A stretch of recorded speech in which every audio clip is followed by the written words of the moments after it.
ವ್ಯಾಖ್ಯಾಮುದ್ರಾಂ ಕರಸರಸಿಜೈಃ ಪುಸ್ತಕಂ ಶಂಖಚಕ್ರೆ ಬಿಭ್ರದ್ಭಿನ್ನಸ್ಫಟಿಕರುಚಿರೆ ಪುಂಡರೀಕೆ ನಿಷನ್ನಃ ಅಮ್ಲಾನಶ್ರೀರಮೃತವಿಶದೈರಂಶಭಿಪ್ಲಾವಯನಮಾವಿರ್ಭೂಯಾದನಗಮಹಿಮಾ ಮಾನಸೇ ವಾಗಧೀಶಃ.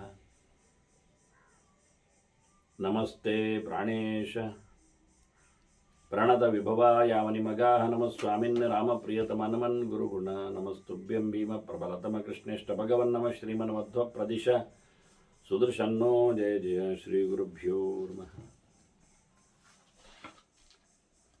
ನಾರಾಯಣಂ ಸುರಗುರುಂ ಜಗದೇಕನಾಥಂ ಭಕ್ತಪ್ರಿಯಂ ಸಕಲಲೋಕ ನಮಸ್ಕೃತಂ ಚ ತ್ರೈಗುಣ್ಯವರ್ಜಿತಮಜ ವಿಭುಮಾದ್ಯಮೀಶಂ ವಂದೇ ಭವಗ್ರಂ ಅಮರಾಸುರಸಿದ್ಧವಂದ್ಯಂ ನಾರಾಯಣಂ ನಮಸ್ಕೃತ್ಯ ನರಂ ಚೈವ ನರೋತ್ತಮಂ ದೇವೀಂ ಸರಸ್ವತೀಂ ವ್ಯಾಸಂ ತಥೋ ಜಯಮುದೀರೇ. ವೇದವ್ಯಾಸುರ ಮಹಾಭಾರತದ ಚಿಂತಕರಿಗೆ ವಂದನೆಗಳು. ಶಾಂತಿ ಪರ್ವದ 293ನೆಯ ಪ್ರವಚನ. ಗುರುಗಳು ಮತ್ತೆ ಶಿಷ್ಯನಿಗೆ ವೇದಾಂತ ಬೋಧನೆಯನ್ನು ಮುಂದುವರಿಸಿದ್ದಾರೆ. ಯಾವ ನೆಲೆಯಲ್ಲಿ ಜೀವನು ಸಾಧನೆಯನ್ನು ನಡೆಸಿಕೊಟ್ಟಾಗ ಮೋಕ್ಷವನ್ನು ಪಡೆಯುವನು ಎನ್ನುವ ನೆಲೆಯಲ್ಲಿ ಮೋಕ್ಷಧರ್ಮ ಪರ್ವದ ಈ ಒಂದು ಚೌಕಟ್ಟಿನಲ್ಲಿ ಭೀಷ್ಮರು ಆ ಸಂವಾದವನ್ನು ಧರ್ಮರಾಜನಿಗೆ ಹೇಳುತ್ತಾ ಇದ್ದಾರೆ. ದೋಷೈಃ ಮೂಲಾತ್ ಅವಚ್ಛಿನ್ನೈಃ ವಿಶುದ್ಧಾತ್ಮ ವಿಮುಚ್ಯತೆ. ಮುಖ್ಯವಾಗಿ ಮನುಷ್ಯನಲ್ಲಿರತಕ್ಕಂತಹ ಕಾಮಕ್ರೋಧಗಳಿಗೆ ಸಂಬಂಧಪಟ್ಟಂತಹ ಕರ್ಮಗಳನ್ನು ನಡೆಸ್ತಾನೆ ಅಂತ. ರಾಗದಿಂದ ದ್ವೇಷದಿಂದ, ಬೇಕುಗಳು ಬೇಡಗಳು, ಇವುಗಳ ಒಂದು ವಿಶಿಷ್ಟವಾದ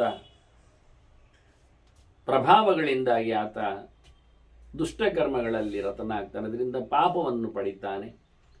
ಅದಕ್ಕೆ ಕಾರಣವಾದ ರಾಜಸ ತಾಮಸು ಗುಣಗಳು ಅಂತ ಹೇಳಿ ಹಿಂದೆ ಚಿಂತನೆಯಲ್ಲಿ ತಂದಿದ್ದಾನೆ. ಹಾಗಾಗಿ ಈ ದೋಷಗಳಿಂದ ಆತ ನಿವೃತ್ತನಾದರೆ ಅದನ್ನು ಮೂಲಾದವಚ್ಛಿನ್ನೆ, ಅದನ್ನು ಮೇಲಿಂದ ಮೇಲಕ್ಕೆ ಅಲ್ಲಲ್ಲೇ ಚೂಟಿದ್ರೆ ಆಗುವುದಿಲ್ಲ.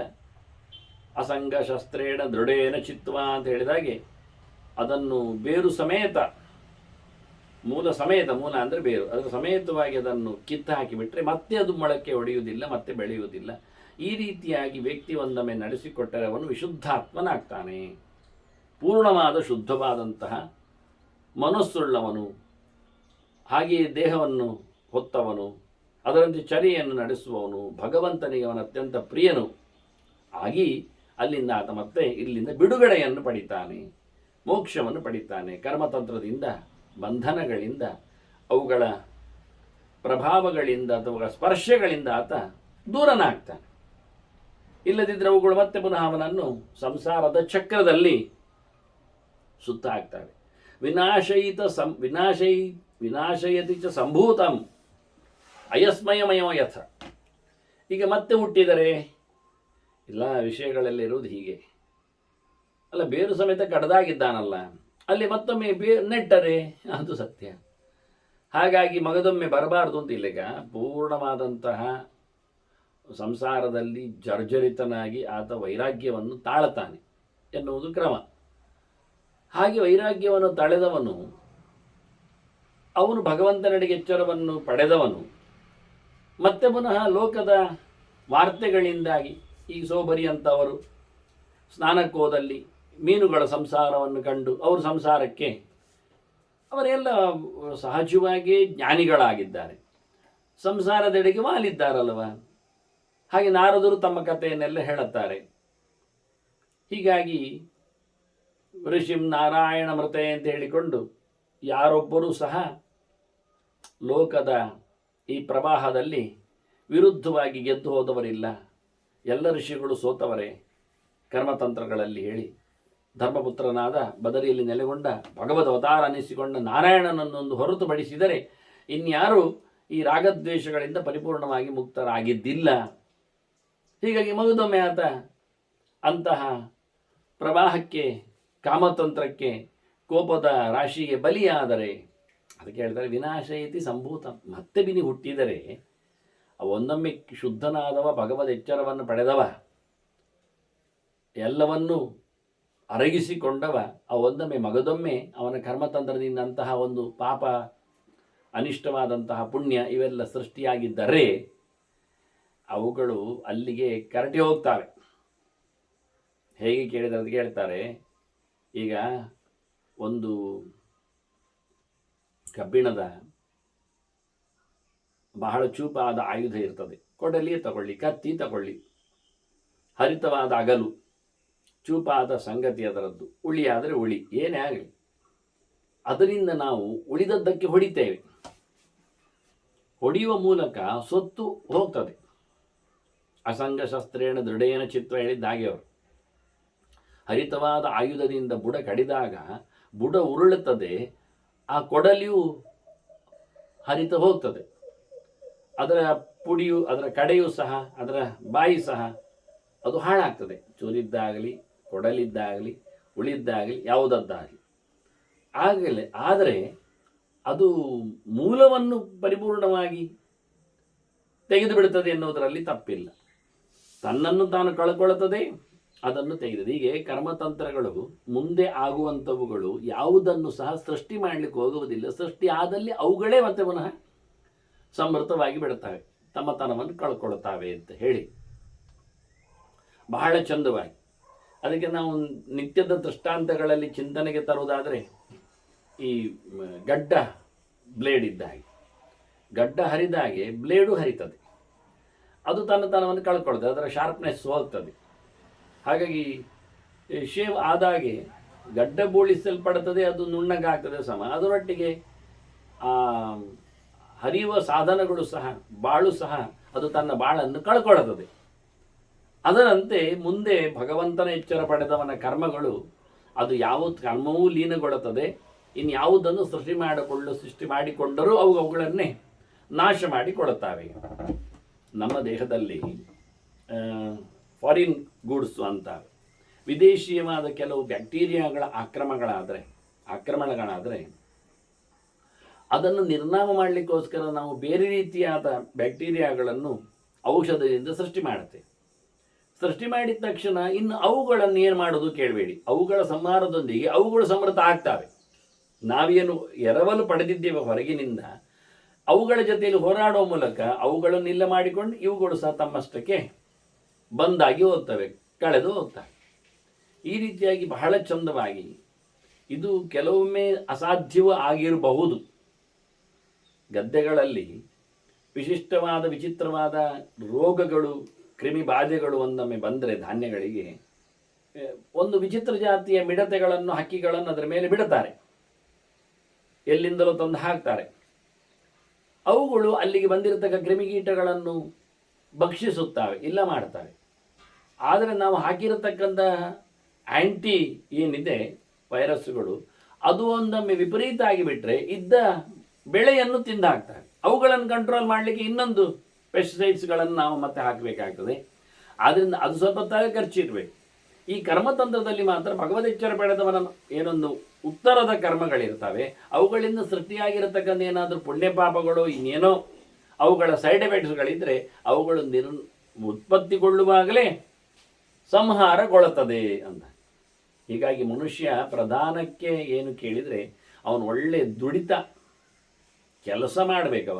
ಸೋಮಾರಿಯಾಗಿ ಕೂತ್ರೆ ಆಗುವುದಿಲ್ಲ. ದೇವರ ಮಾರ್ಗದೆಡೆಗೆ ಆತ ಪಯಣ ಬೆಳೆಸಿ ಸಾಧನೆಗಳನ್ನು ಚೆನ್ನಾಗಿ ನಡೆಸಿ ಅದರಲ್ಲಿ ಅವನು ಸಿದ್ಧಿಯನ್ನು ಪಡೆದವನಾಗಬೇಕು. ಒಂದೊಮ್ಮೆ ಪ್ರಯತ್ನಶೀಲನಾಗದವನಿಗೆ, ಮೈಗಳ್ಳನಿಗೆ ಇದು ಯಾವುದು ಸಹ ಹೇಳಿಸಿದ್ದಲ್ಲ. ತಥಾ ಅಕೃತಾತ್ಮ ಸಹಜೈ ದೋಷೈ ನಶ್ಯತಿ ರಾಜಸೈ. ಚೆನ್ನಾಗಿ ದುಡಿಸಿಕೊಳ್ಳದಿದ್ದರೆ, ತನ್ನ ಮನಸ್ಸನ್ನು ಪಳಗಿಸಿಕೊಳ್ಳದಿದ್ದರೆ, ಭಗವದೆಡೆಗೆ ಅದನ್ನು ಹರಿಯಗೊಡಿಸದಿದ್ದರೆ, ದೇಹದಲ್ಲಿ ತಪೋಧರ್ಮಗಳಿಂದ ಚೆನ್ನಾಗಿ ಅವನು ದುಡಿತವನ್ನು ನಡೆಸಿಕೊಳ್ಳದಿದ್ದರೆ, ಸಾಧನಾನುಷ್ಠಾನಗಳನ್ನು, ವ್ರತನೇಮಗಳನ್ನು ಆತ ಮಾಡದೇ ಹೋಗಿದ್ದರೆ, ಅವನು ಖಂಡಿತವಾಗಿಯೂ ಅಂತಹ ಜೀವಿ ರಾಜಸವಾದ ದೋಷಗಳಿಂದಾಗಿ ಅವನು ಸಂಪೂರ್ಣವಾಗಿ ನಾಶ ಆಗ್ತಾನೆ. ಕೇವಲ ರಾಜಸ ಮಾತ್ರ ಅಲ್ಲ, ಸಹಜವಾದ ತಾಮಸ ದೋಷಗಳಿವೆ. ಸಹಜೈ ಅವಿಶುದ್ಧಾತ್ಮ ದೋಷೈ ನಶ್ಯತಿ ತಾಮಸೈ.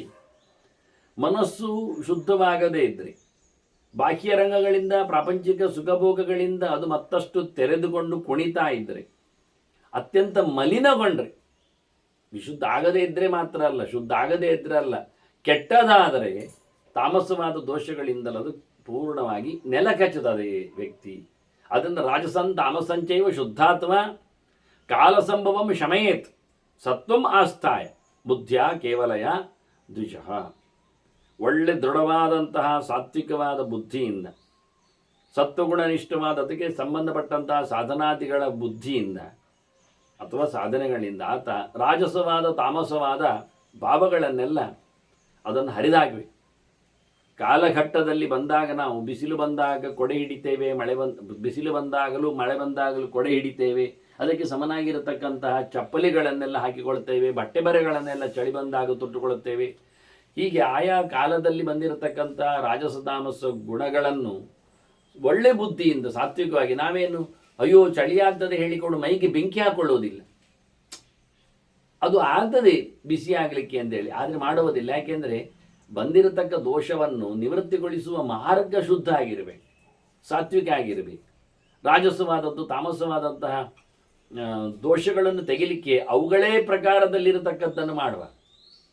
ಕೈಗೆ ಅಂಟಿದ ಪಸೆಯನ್ನು ಮೇಣವನ್ನು ಮತ್ತು ಗ್ರೀಸಿನಲ್ಲಿ ತೊಳಿಲಿಕ್ಕೆ ಬರುವುದಿಲ್ಲ, ಅದು ಇನ್ನಷ್ಟು ಆಗಿ ಹೋಗ್ತದೆ, ರಾಡಿ ಆಗ್ತದೆ. ಹಾಗಾಗಿ ಅದನ್ನು ತೆಗೆಯತಕ್ಕಂತಹ ಸಾಧನಗಳಿಂದಲೇ ಅದನ್ನು ನಾವು ಸಾತ್ವಿಕವಾಗಿ ಒಳ್ಳೆಯ ರೀತಿಯಿಂದ ದೇಹಕ್ಕೆ ಮತ್ತು ಅದರಿಂದ ಅನುಕೂಲ ಆಗಬೇಕಲ್ಲ. ಮೈಗೆ ಹಿಡಿದ ಪೈಂಟನ್ನು ನಾವು ಚೂರಿಯಿಂದ ತೆಗಿತೇವೆ ಹೇಳಿದರೆ ಅದನ್ನು ನಾವು ಚರ್ಮ ಕಿತ್ತೋಗೋದಿಲ್ವಾ? ಮೈಗೆ ಹಿಡಿದ ಪೈಂಟನ್ನು ನಾವು ಎಣ್ಣೆ ಹಾಕಿಯೋ ಅಥವಾ ತೆಂಗಿನಕಾಯಿಯ ಹಾಲು ಹಾಕಿಯೋ ತೆಗಿಬೇಕು. ಆಗ ಚರ್ಮವು ಕಾಂತಿಯುತವಾಗ್ತದೆ, ನೋವು ಆಗುವುದಿಲ್ಲ, ಗಾಯವೂ ಬರುವುದಿಲ್ಲ. ಅದರೊಟ್ಟಿಗೆ ಪೈಂಟಿನಲ್ಲಿ ಆಗಿರತಕ್ಕ ಏನು ದೋಷ ಇದೆ ಅದನ್ನು ಪರಿಮಾರ್ಜನೆ ಮಾಡಲಿಕ್ಕೆ ಆಗ್ತದೆ ಹೊರತು ನಾವು ಪೈಂಟನ್ನು ತೆಗಿಲಿಕ್ಕೆ ಮಗದೊಂದು ಪೆಟ್ರೋಲ್ ಹಾಕಿಕೊಂಡ್ರೆ ಹೋಗ್ತದೆ. ಪೈಂಟ್ ಏನೋ ಹೋಗುವುದಿಲ್ಲಲ್ಲ, ಮೈಗೆ ಹಿಡಿದದ್ದು ಪೈಂಟ್ ಹೋಗ್ತದೆ. ಆದರೆ ಪೆಟ್ರೋಲ್ ಕೆಮಿಕಲ್ ಹಾಕುವ ಮೂಲಕ ನಮ್ಮ ಚರ್ಮ ಹಾಳಾಗ್ತದೆ, ಒಳಗೆ ದುಸ್ಸಂಕಾಗ್ತದೆ. ಹೀಗಾಗಿ ಬಹಳ ಸುಂದರವಾಗಿ ಹೇಳುತ್ತಾರೆ, ನಾವು ಮಾಡತಕ್ಕಂತಹ ರಾಜಸ ತಾಮಸ ದೋಷಗಳನ್ನು ನಿವೃತ್ತಿಗೊಳಿಸಲಿಕ್ಕೆ ಸಾತ್ವಿಕ ಮಾರ್ಗವನ್ನು ಅನುಭವಿಸು. ನಾವು ಮುಳ್ಳಿನಿಂದ ಮುಳ್ಳನ್ನು ತೆಗೆಯಬೇಕು, ಶಟಂಪ್ರತಿ ಶಾಟ್ಯಂ, ಮೋಸಕ್ಕೆ ತಕ್ಕ ಮೋಸ ಅನ್ನುವುದು ನಮ್ಮ ದೇಹದಲ್ಲಿ ಬರತಕ್ಕಂಥ ಧರ್ಮಗಳನ್ನು ಓಡಿಸುವುದರಲ್ಲಿ ಆಗುವುದಿಲ್ಲ. ದೋಷಗಳನ್ನು ತೆಗೆಯುವಲ್ಲಿ ಮತ್ತೊಂದು ದೋಷವನ್ನು ಹೇಳಲಿಕ್ಕೆ ಬರುವುದಿಲ್ಲ. ಅಂಥ ಒಂದು ಥೆರಪಿ ಇದೆ, ಬಹಳ ವಿಚಿತ್ರವಾದ. ನಾನು ಕೇಳಿಕೊಂಡಿದ್ದೇನೆ, ಶುಗರ್ ಓಡಿಸಲಿಕ್ಕೆ ಕಲಸಕ್ಕರೆಯನ್ನು ರಾಶಿಗಟ್ಟಲೆ ತಿನ್ನಿಸುವುದು ಅಂತ. ಹಾಗೆ ಕೆಲವೊಂದು ಮೈಯಲ್ಲಿ ಬಂದಿರತಕ್ಕಂತಹ ಹಳದಿ ಮುಂತಾದ ರೋಗಗಳಲ್ಲಿ ಆ ಹಲಸಿನ ಹಣ್ಣನ್ನು ಉಪಯೋಗಿಸಿಕೊಂಡು ತೆಗೆಯುವ ಕತೆ ಅಂತ. ಇವೆಲ್ಲ ರಿಸ್ಕ್, ಅದು ಅಷ್ಟು ದೊಡ್ಡ ಮಟ್ಟದಲ್ಲಿ ನನಗೆ ಅರ್ಥ ಆಗುವುದಿಲ್ಲ. ಹಾಗಾಗಿ ಇಲ್ಲಿ ಶಾಸ್ತ್ರ ಹೇಳುತ್ತದೆ, ರಾಜಸ ತಾಮಸವಾದಂತಹ ಎರವಲು ದೋಷಗಳನ್ನು ನೀನು ಸಾತ್ವಿಕವಾದ ಮಾರ್ಗಗಳಿಂದ ಅದನ್ನು ಶಾಂತಗೊಳಿಸಬೇಕು, ಅದನ್ನು ನಿಧಾನಕ್ಕೆ ಹೊರಗೆ ದೂಡಲಿಕ್ಕೆ ಪ್ರಯತ್ನಿಸಬೇಕು. ಇದೆಲ್ಲ ಮನಸ್ಸಿನ ಬುದ್ಧಿಯ ಒಂದು ಚಮತ್ಕಾರ. ತ್ಯಜೇಚ್ಛ ಮನಸಾಚ ಇತಃ, ಇಲ್ಲಿಂದ ಮುಡುಗಟ್ಟಿದ ಎಲ್ಲ ದೋಷಗಳನ್ನು ಹೊರಗೆ ನಿಧಾನಕ್ಕೆ ಬಿಡುತ್ತಾ ಶುದ್ಧಾತ್ಮ ಬುದ್ಧಿಮಾಸ್ಥಿತ, ಒಳ್ಳೆ ಬುದ್ಧಿಯ ಮೇಲೆ ತಾನು ಬುದ್ಧಿ ಹೇಳಿದಾಗೆ ಕೇಳುವುದಲ್ಲ, ಬುದ್ಧಿ ತಾನು ಹೇಳಿದಾಗೆ ಕೇಳುವ ಮೂಲಕ ಜೀವ ಉದ್ಧಾರ ಆಗಲಿಕ್ಕೆ ಅನುಕೂಲ ಆಗ್ತದೆ. ತತ್ಸರ್ವಂ ದೇಹಿನಾಂ ಬೀಜಂ ಸತ್ವಂ ಆತ್ಮವತಃ ಸಮಂ. ನಿಜವಾಗಿ ಮನುಷ್ಯನ ಬುದ್ಧಿ ಎನ್ನುವುದು, ಕಸುಬು ಎನ್ನುವುದು, ಒಳ್ಳೆ ಶುದ್ಧವಾದಂತಹ ಸಾತ್ವಿಕವಾದ ಚಿಂತನೆ ಎನ್ನುವುದು ಅದು ಒಂದು ದೊಡ್ಡ ಅಸ್ತ್ರ ಇದ್ದಾಗ. ಅದು ಪರಮಾತ್ಮನ ವಿಶೇಷವಾದಂಥ ಅನುಗ್ರಹದಿಂದಲೂ ಲಭ್ಯ. ಮತ್ತು ಮನಸ್ವಿಯಾದವನಿಗೆ, ಅಭಿಮಾನವುಳ್ಳವನಿಗೆ, ತಾನು ಒಳ್ಳೆಯದನ್ನು ನಡೆಸಿ ಉದ್ಧಾರನಾಗಬೇಕೆನ್ನತಕ್ಕಂಥ ಕೆಚ್ಚು ಉಳ್ಳವನಿಗೆ ಅದು ಹೇಳಿಸಿದ ಮೂಲ ಮಂತ್ರ ಅಥವಾ ಮೂಲ ಬೀಜ ಅದು ವಾಸ್ತವವಾಗಿ. ತಸ್ಮಾತ್ ಆತ್ಮವತ ವರ್ಜ್ಯಂ ರಜಶ್ಚ ತಮೇವಚ. ಆದ್ದರಿಂದ ಯಾರು ಭಗವಂತನನ್ನು ಪ್ರೀತಿಸ್ತಾನೋ, ಯಾರು ಶುದ್ಧ ಮನಸ್ಕನಾಗಿರ್ತಾನೋ, ಯಾರು ತನ್ನ ಉದ್ಧಾರಕ್ಕೋಸ್ಕರ ಇಷ್ಟಪಡ್ತಾನೋ ಅಂಥ ಜೀವನು ನಿಜವಾಗಿ ಈ ಶುದ್ಧವಾದ ದೇಹವನ್ನು ದುಡಿಸಿಕೊಂಡು ಶುದ್ಧವಾದ ಮನಸ್ಸನ್ನು ಭಗವದೆಡೆಗೆ ಸಾಗಿಸಿಕೊಂಡು ದೇವರ ಅನುಗ್ರಹ ಪಾತ್ರನಾಗಲಿಕ್ಕೆ ಮೈಗೂಡಿಸಿಕೊಂಡ ರಾಜಸ ತಾಮಸ ಗುಣಗಳನ್ನು, ರಜಸತ್ವಗಳನ್ನು ದೂರ ಹಾಕಬೇಕು, ಬಿಟ್ಟುಕೊಡಬೇಕು. ರಜಸ್ತಮೋಭ್ಯಾಂ ನಿರ್ಮುಕ್ತಂ ಸತ್ವಂ ನಿರ್ಮಲಂತಾಂ ಇಯಾತ್. ನಮ್ಮ ಮನಸ್ಸು ಬುದ್ಧಿ ಎನ್ನುವುದು ಒಳ ಚಿಂತನೆ, ಅದು ಸಹಜವಾಗಿ ಜೀವನೂ ಸೇರಿ ಒಳ್ಳೆಯವನಾಗುವುದು ಯಾವಾಗ ಅಂದರೆ ರಾಜಸವಾದ ತಾಮಸವಾದ ಈ ದೋಷಗಳಿಂದ ಆತ ಮುಕ್ತನಾದರೆ, ಪೂರ ದೂರಕ್ಕೆ ಹೋದರೆ ಒಳ್ಳೆಯವನಾಗ್ತಾನೆ ವಾಸ್ತವವಾಗಿ. ಅದಕ್ಕೋಸ್ಕರ ಅವನು ಆಹಾರಗಳಲ್ಲಿ ಅಂದರೆ ಪಥ್ಯಗಳನ್ನು ನಡೆಸಬೇಕು. ಆಹಾರಾನ್ ವರ್ಜೆ ನಿತ್ಯಂ ರಾಜಸಾನ್ ತಾಮಸಾನಪಿ, ಯಾವಾಗಲೂ ಅಂತಾರೆ ನಿತ್ಯಂ ರಾಜಸ ತಾಮಸ ಆಹಾರಗಳನ್ನು ಬಿಡಬೇಕು. ಅತ್ಯಂತ ಕಟುವಾದ ಕಟ್ಟಗೆಯಾದ ಇವೆಲ್ಲ ಆಹಾರಗಳು ರಾಜಸಗಳು. ಅತ್ಯಂತ ಹೊಲಸಾದ ಹಳತಾದ ಇವೆಲ್ಲ ಆಹಾರಗಳು ಅದು ತಾಮಸಗಳು. ಎಷ್ಟರ ಮಟ್ಟಿಗೆ ಅಂದರೆ ಯಾತಯಾಮಂ ಗತರಸಂ ಅನ್ನುವ ಮೂಲಕ ಹೊತ್ತು ಕಳೆದ ಆಹಾರಗಳ ಬಗ್ಗೆಯೇ ತಿನ್ನಲು ಹೇಳುವುದಿಲ್ಲ. ಅಂದರೆ ಫ್ರೆಶ್ ಇರಲಿ ಅಂತ ತಯಾರು ಮಾಡಿ ಬಹಳ ಹೊತ್ತಾಗಬಾರದು. ಬೆಳಿಗ್ಗೆ ತಯಾರು ಮಾಡಿದ್ದನ್ನು ಸಂಜೆ ತಿನ್ನುವಂತಿಲ್ಲ. ಅಂಥದ್ದಲ್ಲಿರುವಾಗ ನಿನ್ನೆ ಮಾಡಿದ್ದನ್ನು ಮರುದಿನ ತಿನ್ನುವುದು ಹೇಗೆ? ತಯಾರು ಮಾಡಿದ್ದನ್ನು ಕಾಲದಲ್ಲೇ ಪಕ್ವಾದದ್ದು ಕಾಲದಲ್ಲೇ ತಯಾರಾದದ್ದರ ಪ್ರಶ್ನೆ ಅಲ್ಲ. ನಾವೊಂದೊಮ್ಮೆ ಅದಕ್ಕೆ ಉಪ್ಪು ಹಾಕಿ ಹುಳಿ ಹಾಕಿ ಖಾರ ಹಾಕಿ ನೀರು ಹಾಕಿ ಇನ್ನೇನೋ ಪದಾರ್ಥಗಳನ್ನು ಅದೆಲ್ಲ ಸೇರಿಸಿಕೊಂಡು ನಾವು ಅಗ್ನಿಯಲ್ಲಿಟ್ಟು ಒಲೆಯಲ್ಲಿಟ್ಟು ಅದನ್ನು ತಯಾರು ಮಾಡಿ ತಂದರೆ ಅದನ್ನು ಮತ್ತೆ ಉಪಯೋಗಿಸಲಿಕ್ಕೆ ಬರುವುದಿಲ್ಲ ಅಂತ. ಒಮ್ಮೆ ಉಪಯೋಗಿಸಿದರೆ ಆಯಿತು ಅಷ್ಟೇ ಅಂತ. ಹೀಗಾಗಿ ಇಂಥ ಆಹಾರಗಳನ್ನು ರಾಜಸವಾದ ತಾಮಸವಾದ ಆಹಾರಗಳನ್ನು ಬಿಡುವ ಮೂಲಕವ ಸತ್ವಪ್ರಚುರನಾಗ್ತಾನೆ.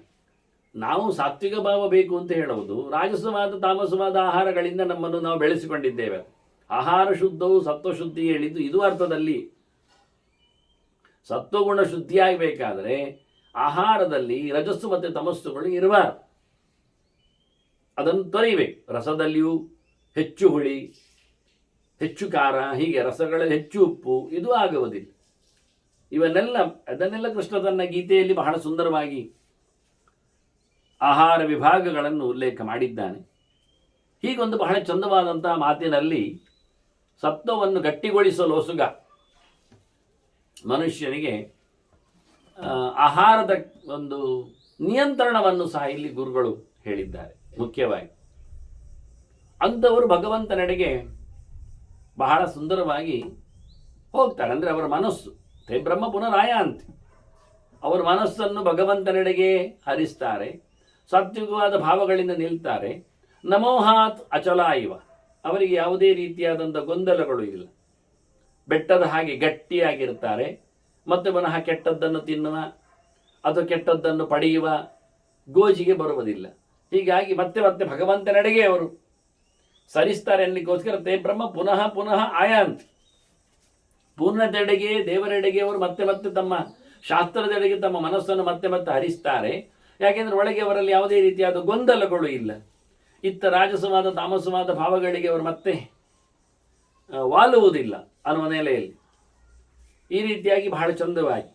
ಇನ್ನು ಈ ರಾಜಸ ಮತ್ತು ತಾಮಸದಲ್ಲಿ ತಾಮಸ ಅಂದರೆ ಅಶಾಸ್ತ್ರೀಯವಾಗಿ ಕೆಟ್ಟದ್ದನ್ನೇ ನಡೆಸುವುದು ಅಂತ ಇಟ್ಟುಕೊಳ್ಳಿ, ಹೇಳದ್ದು ಮಾಡುವುದು ಅಂತ.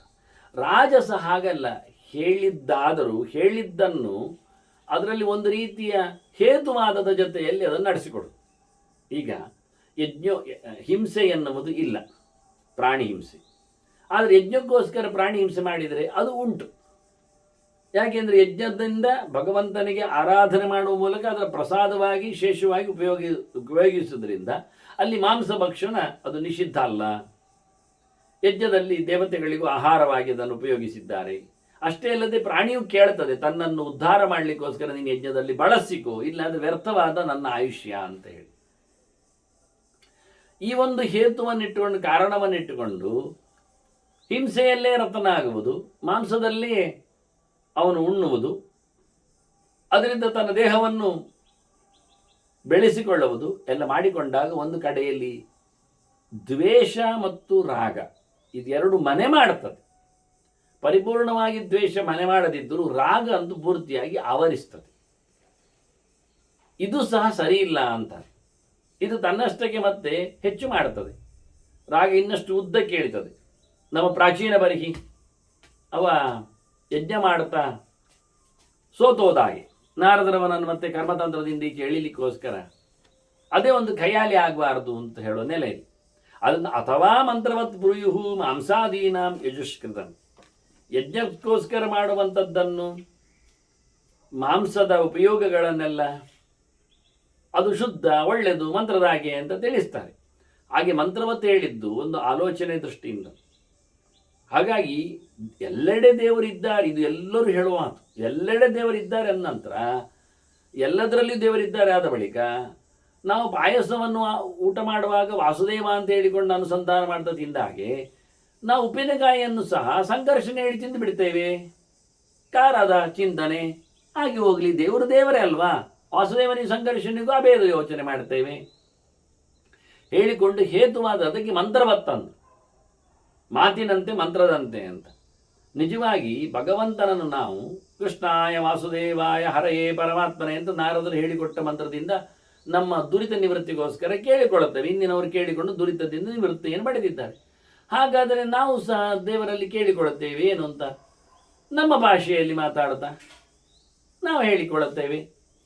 ನಮ್ಮದು ಭಾಷೆ ಯಾವುದುಂಟು, ಅದು ಉರ್ದು ಆಗಲಿ ಅಥವಾ ಇಂಗ್ಲೀಷ್ ಆಗಲಿ, ನಮ್ಮದು ಪ್ರೇಯರು, ನಮ್ಮದು ನಮಾಜು ಇವೆಲ್ಲ ನಡೀತದೆ. ಇದರಲ್ಲಿ ಯಾಕೆ ಆಗಬಾರದು ಹೇಳಿಕೊಂಡು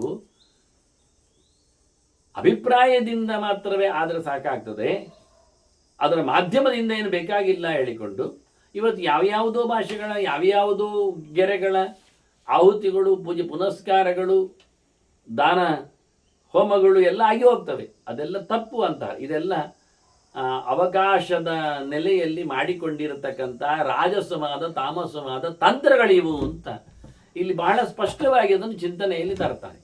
ಸವೈ ಹೇತು ಅನಾದಾನೇ ಶುದ್ಧ ಧರ್ಮ ಅನುಪಾಲನೆ, ಅದನ್ನೆಲ್ಲ ಇಟ್ಟುಕೊಳ್ಳಿಕ್ಕೆ ಬರುವುದಿಲ್ಲ. ಶುದ್ಧ ಧರ್ಮವನ್ನು ಅನುಸರಿಸುವುದಾದರೆ, ಸಾತ್ವಿಕವಾಗಿ ಮಾಡುವುದಾದರೆ ಇದನ್ನೆಲ್ಲ ವರ್ಚ್ಯ ಬಿಡಬೇಕು. ಈ ವ್ಯಾಜ ಧರ್ಮಗಳು, ಧರ್ಮೋಪಮಗಳು, ಧ್ವಜ ಧರ್ಮಗಳು ನಮಗೆ ಬೇಡ. ಇದು ಮುಖವಾಡ. ಇದರಿಂದ ನಾವು ಮತ್ತೆ ಸೋಲನ್ನು ಅನುಭವಿಸ್ತೇವೆ. ಬದುಕಿನಲ್ಲೊಂದೊಮ್ಮೆ ಅಜಯಾಗ ಮಾಡುವುದು ಅಂತ ಹೇಳಿಕೊಂಡವ ಮತ್ತೆ ವರ್ಷಕ್ಕೊಮ್ಮೆ ಅಜಯಾಗ ಶುರು ಮಾಡ್ತಾನೆ, ಮತ್ತೆ ಪ್ರತಿ ತಿಂಗಳಿಗೂ ಇರಲಿ ಅಂತ ಹೇಳಿಕೊಂಡು ಅದನ್ನು ಹೇಳ್ಕೊಳುತ್ತಾನೆ. ಹೀಗಾಗಿ ಅದು ಬೇಡ ಅಂತ ನಾನು ಸೋಮಯಾಜಿಯಾಗಬೇಕು ಎನ್ನುವ ನೆಲೆಯಲ್ಲಿ, ಆಡುಗಳಿಗೆ ಸ್ವರ್ಗ ಸಿಗ್ತದೆ ಎನ್ನತಕ್ಕಂಥ ಇರಾದೆಯಲ್ಲಿ ಒಟ್ಟೊಮ್ಮೆ ಬದುಕಿದಾಗ ಆಡು ಅದರ ರುಚಿ ಹೇಗೆ ಎಂದು ನೋಡಿಕೊಳ್ಳುವ ಎನ್ನತಕ್ಕ ಚಾಪಲ ಇರುತ್ತದೆ. ಈಗ ಕರ್ಮಭೂಮಿ ಅಂದ ತಕ್ಷಣ ದೇವರು ರಾಮನೇ ಹೇಳಿಕೊಂಡಲ್ಲ, ಜನನಿ ಜನ್ಮಭೂಮಿಷ್ಟ ಸ್ವರ್ಗಾದ ಬೆಗೆರಿಯಸಿ ಅಂತ, ಹುಟ್ಟಿದ ತಾಣ ದೇವರಲ್ಲಿ ಬೀಜ ಹಾಕಿದ್ದಾನೆ. ದೇವರಿಗೆ ಗೊತ್ತು ನಾವು ಎಲ್ಲಿ ಸಾಧನೆ ಮಾಡಿ ಏನನ್ನು ಪಡಿಲಿಕ್ಕೆ ಉಂಟು ಅಂತ. ಒಂದೊಮ್ಮೆ ನಮಗೆ ದೊಡ್ಡ ನಗರದಲ್ಲೇ ಸಾಧನೆ ಆಗಿದ್ದಿದ್ರೆ ದೇವರಲ್ಲೇ ನಮ್ಮನ್ನು ಸೃಷ್ಟಿ ಮಾಡಬಹುದಿತ್ತು, ಅಥವಾ ಅಲ್ಲೇ ಆಸ್ತಿ ಪಾಸ್ತಿಗಳನ್ನು ಕೊಡಬಹುದಿತ್ತು. ಬೇಡ, ನೀನು ಈ ಹಳ್ಳಿಯಲ್ಲಿರು, ಇಂಥ ಮೂಲೆಯಲ್ಲಿ ನೀನಿರು, ಇಲ್ಲೇ ನಿನ್ನದು ಸಾಧನೆ ಅಂದ ಬಳಿಕ ರಾಮ ಹೇಳಿದ್ದಾಗೆ ಅಲ್ವ, ನಾನು ಊರು ಬಿಟ್ಟು ಬರುವುದಿಲ್ಲ, ನಮ್ಮ ದೇಶ, ನಮ್ಮ ನೆಲ, ನಮ್ಮ ಸಂಸ್ಕೃತಿ ಅದು ನಮಗೆ ಬೇಕು. ಎಲ್ಲ ಶಬ್ದಗಳು ಭಗವಂತನನ್ನು ಹೇಳುತ್ತವೆ ಅಂದ ತಕ್ಷಣ ನಾವು ನಾಯಿ ನಾಯಿ ನಾಯಿ ನಾಯಿ ನಾಯಿ ನಾಯಿ ಹೇಳುವುದ ಬೇಗ ಆಗ್ತದೆ ಅಂತ, ಅದಲ್ಲ, ನಾರಾಯಣ ನಾರಾಯಣನೇ ಹೇಳಬೇಕು. ನಾವು ನಮಗೆಷ್ಟು ಅದರಲ್ಲಿ ಅರ್ಥಾನುಸಂಧಾನ ಮಾಡಿಕೊಳ್ಳತಕ್ಕಂತಹ ಪವರ್ ಇದ್ದರೂ ಅವ ಹೇಳಿದ ಗೆರೆಯನ್ನು ಹೇಳಬೇಕೆನ್ನುವುದು ಅರ್ಥವೇ ತಾನೇ. ಅದರಿಂದ ಇದು ಭಗವಂತನ ಆಲಯ, ದೇವರು ಅವತರಿಸಿದ ಪುಣ್ಯಕ್ಷೇತ್ರ, ಇಂಥ ನೆಲೆಯಲ್ಲಿ ನಿನ್ನನ್ನು ಹಾಕಿದ್ದೇನೆ, ಇಲ್ಲೇ ನೀನು ಸಾಧನೆಯನ್ನು ಮಾಡಿ ಬಾ, ಬೇರೆಡೆಗೆ ಯಾಕೆ, ಬೇರೆ ಎನ್ನುವುದು ಅಲ್ಲ ಎನ್ನುವ ಮಾತುಗಳನ್ನು ಹೇಳುತ್ತಾ. ಹಾಗಾಗಿ ನೀನು ಶುದ್ಧನಾಗಬೇಕಾದ್ರೆ, ಶುದ್ಧ ಧರ್ಮವನ್ನು ಪಾಲನೆ ಮಾಡಬೇಕಾದ್ರೆ ಈ ನೆಲದಲ್ಲಿ ಹೀಗೆ ಇಂಥದ್ದೆಲ್ಲ ಆಗ್ತದೆ, ಈ ಕಾರಣಗಳನ್ನು ಕೊಟ್ಟು ಇತರದ್ದನ್ನು ಸ್ವೀಕೃತಿ ಮಾಡುವ ಯೋಗ್ಯತೆ ಬೇಡ ನಿನಗೆ. ಮಾತಿನಲ್ಲಿ ಆಗಲಿ, ಕೃತಿಯಲ್ಲಿ ಆಗಲಿ, ದೇಶದಲ್ಲಿ ಆಗಲಿ, ಕಾಲದಲ್ಲಿ ಆಗಲಿ. ಪ್ರಶಸ್ತವಾದ ದಿನಗಳು ಅಂತ ಹೇಳಿಕೊಂಡವರು ದಿನತ್ರಯವನ್ನು, ಆನಂತರ ಸಂಕ್ರಾಂತಿ, ಅಯನಗಳನ್ನು ಎಲ್ಲ ಹೇಳಿದ ನಂತರ ಅದು ಕಾಲೋಸ್ಮಿ ಲೋಕಕ್ಷೇತ್ರ ಪ್ರವೃತ್ತ, ದೇವರು ಕಾಲ ಇದ್ದಾನೆ, ಆದ್ದರಿಂದ ಯಾವ ಕಾಲ ಆದರೂ ಒಂದೇ, ತದೇವ ಲಗ್ನ ಹೇಳಿಕೊಂಡು ಅಮಾವಾಸ್ಯೆ ದಿನ ಭರಣಿ ನಕ್ಷತ್ರದಂದು ಎಲ್ಲ ಮಾಡಲಿಕ್ಕೆ ಹೋಗ್ಲಿಕ್ಕೆ ಆಗುವುದಿಲ್ಲ. ಅವರು ಹೇಳಿಕೊಂಡಿದ್ದಾರೆ ಅಷ್ಟು ವ್ಯವಸ್ಥೆಗಳಲ್ಲಿ. ಇಲ್ಲಾಂದರೆ ಕೃಷ್ಣ ಯಾಕೆ ತಾನು ಅಭಿಜಿನ್ ನಕ್ಷತ್ರ ಆಗಿದ್ದೇನೆ ನಕ್ಷತ್ರಗಳಲ್ಲಿಂದ ಯಾಕೆ ಹೇಳಬೇಕು? ಮಾಸದಲ್ಲಿ ಮಾರ್ಗಶೀರ್ಷ ಯಾಕೆ ಹೇಳಬೇಕು? ಎಲ್ಲ ಮಾಸ ಅಂತ ಆದರೆ ಅಯನದಲ್ಲಿ ಯಾಕೆ ಉತ್ತರಾಯಣದ ಎತ್ತರದ ತಿನ್ನಿಸಿಕೊಡಬೇಕು? ದೇವಯಾನಃ ಅಂತ ಹೇಳ್ತಾ ಅಲ್ಲ, ಹೇಳಿದ್ದ ಕಾಲದಲ್ಲಿ ಭಗವಂತನ ರೂಪ ವಿಶೇಷಗಳಲ್ಲಿ ಯಾವುದೇ ರೀತಿಯಾದ ವ್ಯತ್ಯಾಸ ಕಾಣದಿದ್ದರದರೊಂದು ಪ್ರಾಶಸ್ತ್ಯವನ್ನು ಸೆಲೆಕ್ಟ್ ಮಾಡಿದ್ದಾರೆ, ಕ್ಷೇತ್ರಗಳನ್ನು ಸೆಲೆಕ್ಟ್ ಮಾಡಿದ್ದಾರೆ. ಸರ್ವೇಂದ್ರಿಯಾಣ ನಯನಂ ಪ್ರಧಾನ, ಯಾಕೆ ಎಲ್ಲ ಇಂದ್ರಿಯಗಳಿಗೆ ಅದೇ ಅದರದ್ದು ಇಂಪಾರ್ಟೆನ್ಸ್ ಉಂಟಲ್ಲ. ಕಣ್ಣೇನು ಓದುವ ಕೆಲಸ ಮಾಡ್ತದೆ ಅಂತ ಹೇಳಿಕೊಂಡು ಕೇಳುವ ಕೆಲಸ ಮಾಡ್ತದ? ಇಲ್ಲಲ್ಲ. ಅದರಿಂದ ನಮಗೆ ಕಿವಿಯು ಇಂಪಾರ್ಟೆಂಟೇ ಅಲ್ವಾ? ಸರಿ, ಮತ್ತೆ ಬಾಯಿ ಬೇಡ ಮತ್ತೆ ಹೇಳದಿದ್ರೆ ಆಗ್ತದೆ. ಹೌದು, ಎಲ್ಲ ಹೌದೇ. ಆದರೂ ಒಂದು ಹೇಳುವ ವ್ಯಪದೇಶದಲ್ಲಿ ಒಂದು ವೈಶಿಷ್ಟ್ಯ ಇರ್ತದೆ, ಔಚಿತ್ಯ ಇರ್ತದೆ. ಆ ನಮೂನೆಯಲ್ಲಿ ಬರೋದು ಗಮನಿಸಿದ್ದಾರೆ, ತಿಳಿಸ್ತಾರೆ ಅವರು. ಹಾಗಾಗಿ ರಜಸ ಕಾಮಯುಕ್ತಾನಿ ಕಾರ್ಯಾಣ್ಯಪಿ ಸಮಾಪ್ನೋತಿ. ಅವನೇನು ಮಾಡ್ತಾನೆ ಕೇಳಿದರೆ ಮತ್ತೆ ಕೆಲಸಗಳನ್ನು ರಾಜಸವಾಗಿ ತಾಮಸವಾಗಿ ದುಡಿಸಿಕೊಳ್ಳುತ್ತಾನೆ, ಅದನ್ನು ತಿನ್ನಲಿಕ್ಕೆ ಶುರು ಮಾಡ್ತಾನೆ. ಅದರ ಕಡೆಯಲ್ಲಿ ಕೂತ್ಕೊಳ್ತಾನೆ. ಸತ್ತು ಹೋಗಿ ಸ್ವಲ್ಪ ವಾಲ್ತದೆ, ಇರಲಿ ಅಂತ ಹೇಳಿಕೊಂಡು ಸೇರಿಸ್ತಾರೆ. ಹಾಗಾಗಿ ನಮ್ಮ ಇವತ್ತು ಊಟ ಉಪಚಾರ ಅತಿಥಿ ಸತ್ಕಾರ ಎಲ್ಲದರಲ್ಲಿಯೂ ಸಹ ನಮ್ಮದು ಸತ್ವಕ್ಕಾಗಿ ಹೊರಟದ್ದು. ಹೆಸರು ಸಾತ್ವಿಕ, ಸಂಸ್ಕೃತಿ ದೈವಿಕ, ಆದರೆ ಆಗುವಂಥದ್ದು ಕೇವಲ ರಾಜಸ ತಾಮಸ. ಕೊನೆಗೆ ಅವರು ನೆಕ್ಕಿ ತಿನ್ನಲಿಕ್ಕೆ ಐಸ್ ಕ್ರೀಮು ಕೊಡ್ತೇವೆ ನಾವು, ಅಲ್ಲಿ ಬಿಸಾಡಿ ಹೋಗ್ತಾರೆ. ಕೊನೆಗೆ ಅದನ್ನು ತಿಂದು ಬರಲಿಕ್ಕೆ ಇನ್ನೊಬ್ಬರ ಮೈಗೆ ಮೆತ್ತಿಸಿಯೋ ಮುಟ್ಟಿಯೋ ಎಲ್ಲ ಕಡೆಯಲ್ಲಿ ಅದನ್ನು ಕುಟ್ಟಿಯೋ ಓಡ್ತಾರೆ. ಆಗುವುದು ದೇವಾಲಯದಲ್ಲಿ ಇಂತ, ದೇವರ ಸಮಕ್ಷಮದಲ್ಲಿ ಇಂತ, ಮದುವೆ ಮುಂಚೆ ಇಂತ ಎಲ್ಲ. ಆದರೆ ಆದ ಕಥೆಯನ್ನು ಕೇಳಿದರೆ ದೇವರ ಅಂಗಳ ಪೂರ್ತಿ, ದೇವಾಲಯವನ್ನು ಪೂರ್ತಿ ಹಾಳುಗೊಳಿಸಿದ್ದು, ಮೈಲೆಗೊಳಿಸಿದ್ದು. ತಿನ್ನುವ, ನೆಕ್ಕುವ, ಮುಟ್ಟುವ, ಎಂಜಲು ಮಾಡುವ. ಅದರಲ್ಲಿ ಮತ್ತೆ ನಾವು ನಮ್ಮವರು ಮಾತ್ರ ಅಂತ ಅಲ್ಲ, ಎಲ್ಲರೂ ಬರಬೇಕಲ್ಲ ಹೇಳಿಕೊಂಡು ಎಲ್ಲರನ್ನು ಕರೆಯುವುದು. ಅವನಿಗೆ ಪಾಪ ಕಾಲಡಿಯ ಚಪ್ಪಲಿ ತೆಗಿಲಿಕ್ಕೆ ಕೆಲವೊಮ್ಮೆ ಮುಜುಗರ ಆಗ್ತದೆ. ಹೀಗಾಗಿ ಅದನ್ನು ದೇವಾಲಯದ ಒಳಗೂ ಓಡಿಸಿಕೊಡುತ್ತಾನೆ ಕೆಲವೊಮ್ಮೆ. ಇಲ್ಲ, ಅಲ್ಲಿ ಬಂದರೂ ದೇವಸ್ಥಾನಕ್ಕೆ ನುಗ್ಗದೆ ನೋಡದೆ ಅಪಚಾರ ಮಾಡಿ ಓಡುತ್ತಾನೆ. ಹೀಗಾಗಿ ನಾವು ಇತರರನ್ನು ಕರಿತೇವೆ, ಇತರ ಧರ್ಮದವರನ್ನು ಇಟ್ಕೊಳ್ಳುತ್ತೇವೆ. ನಮ್ಮ ಆಫೀಸಿನಲ್ಲಿದ್ದಾರೆ ಅವರು ಅಂತ.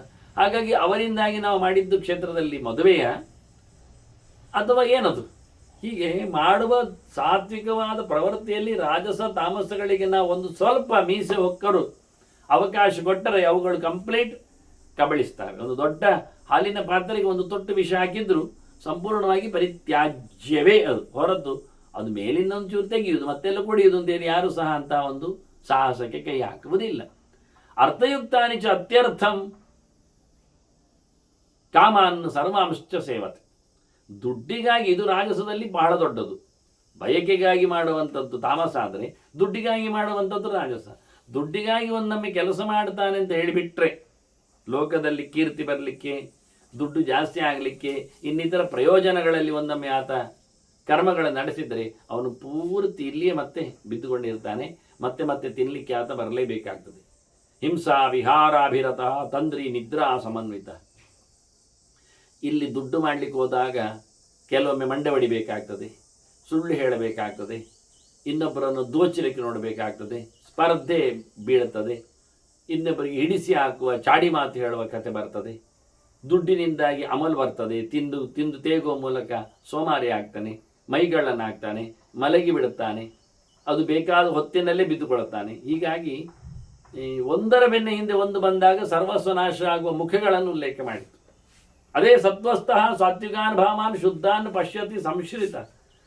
ಅದೇ ಒಬ್ಬ ಸಾತ್ವಿಕನಾಗಿದ್ದರೆ ಸತ್ವಪ್ರಚುರವಾದ ಭಾವಗಳನ್ನೇ ಅದು ಪ್ರತಿನಿತ್ಯ ನೋಡ್ತಾ ಅಹಿಂಸೆ, ಕ್ಷಮೆ, ಸತ್ಯ, ತ್ಯಾಗ ಇಂಥ ಚಿಂತನೆಯಲ್ಲೇ ಎಚ್ಚರ ಆಗ್ತಾ ಇರ್ತಾನೆ. ಅದರಿಂದ ಆತ ಖಂಡಿತವಾಗಿ ಬಿಡುಗಡೆಯನ್ನು ಪಡಿತಾನೆ. ಸದೇಹಿ ವಿಮಲಃ ಶ್ರೇಯಾನ್ ಶ್ರದ್ಧಾ ವಿದ್ಯಾ ಸಮನ್ವಿತ.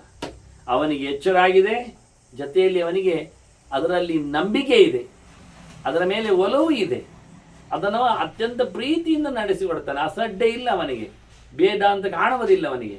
ತಿಂದು ತೆಗೆದವನಿಗೆ, ದುಡ್ಡು ಮಾಡಿದವನಿಗೆ ಇನ್ನೆಂಥ ಕರ್ಮಕ್ಕೆ ಮಾರೇ ದೇವರು ಪೂಜೆ ಅಂತಾನೆ ನೋಡಿ. ಅದು ಮಾಡಿಯೇ ಆಚೆ ಬಾಗಿಲಲ್ಲಿ ಸಾವಿರಗಟ್ಟಲೆ ಪದ್ಮಹೋಮವನ್ನು ಮಾಡಿಯೇ ದುಡ್ಡು ದೋಚಿದವ. ಇನ್ನೊಂದು ಕಡೆಯಲ್ಲಿ ದುಡ್ಡು ತಿಂದು ಈಗ ತೇಗ್ತಾ ಹೇಳುತ್ತಾನೆ, ಯಾರಿಗೆ ಬೇಕಿ ದೇವರು ಪೂಜೆ ಪುನಸ್ಕಾರ ಎಂತ ಎಲ್ಲ ಮಾಡಿ ಆಯಿತು, ಬೇಕಾದಷ್ಟು ಆಗಿ ಆಯಿತು ಅಂತ ಹೇಳಿ ಉಡಾಪೆ ಮಾತಾಡ್ತಾನೆ. ಇದನ್ನೇ ಅವ್ರಿಗೆ ಕೊಟ್ಟರು ಅವರು. ಅಂಥವನು ಅತ್ಯಂತ ಹೊಲಸನಾಗ್ತಾನೆ. ಅವನಿಗೆ ನಂಬಿಕೆ ಟೆಂಪರರಿ, ಕಾರ್ಯದ ವ್ಯವಸ್ಥೆಯಲ್ಲಿ ಮಾತ್ರ. ಫಲ ಸಿಕ್ಕರಂದ್ರೆ ಕೂಡಲೇ ನಂಬಿಕೆ ಹೋಗ್ತದೆ.